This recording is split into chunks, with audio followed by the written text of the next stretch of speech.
There's not much to smile about these days in Britain: riots a few weeks ago, household bills rising, and the NHS is on its knees.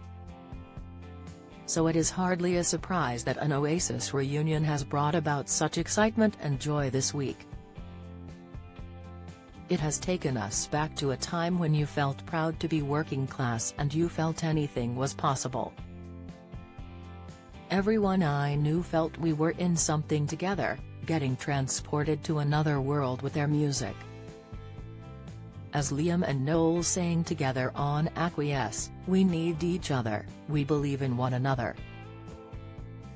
But non-Oasis fans might seem a bit perplexed about the millions of middle-aged men and women grinning from ear to ear and now talking about tactics for refreshing the Ticketmaster website on Saturday to bag tickets for the Liam and Noel shows next year. But this is serious. For many people, they are buying not just a ticket, but a trip back in time and something that will provide them with a little hope, joy and excitement for the next 11 months anticipating the event.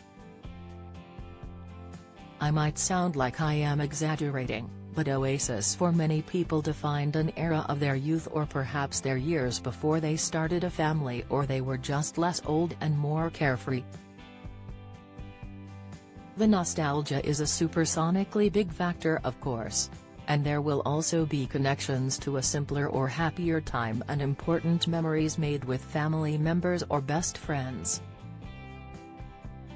Speaking personally, I let out a little squeal when one of the Gallagher's inner circle confirmed to me on Sunday the rumors at the weekend was true and a tour was happening. I had told everyone who would listen this year that Liam's Definitely Maybe tour was a brilliant throwback to the Oasis years, and next year for the first time in 16 years we will have him on stage with his brother. Now, not every Oasis gig was brilliant back in the day, but there was always something happening. It was a bit of a soap opera at times. You would get great songs, sometimes lots of Liam rambling on stage, sometimes total chaos or even a row between Liam and Noel mid-set.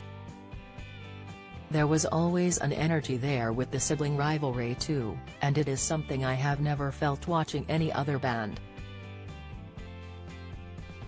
You didn't look away for fear of missing something. I first saw them when I was 16, shortly after What's the Story, Morning Glory, came out, and I remember being in the mosh pit, being thrown about and covered in sweat by the end, but totally thrilled. The adrenaline was off the scale, and from then on I couldn't get enough. Gigs in Manchester, London, Brighton and venues around the country followed. I bought clothes the Gallaghers wore, I got haircuts like them, and would eagerly await every new release.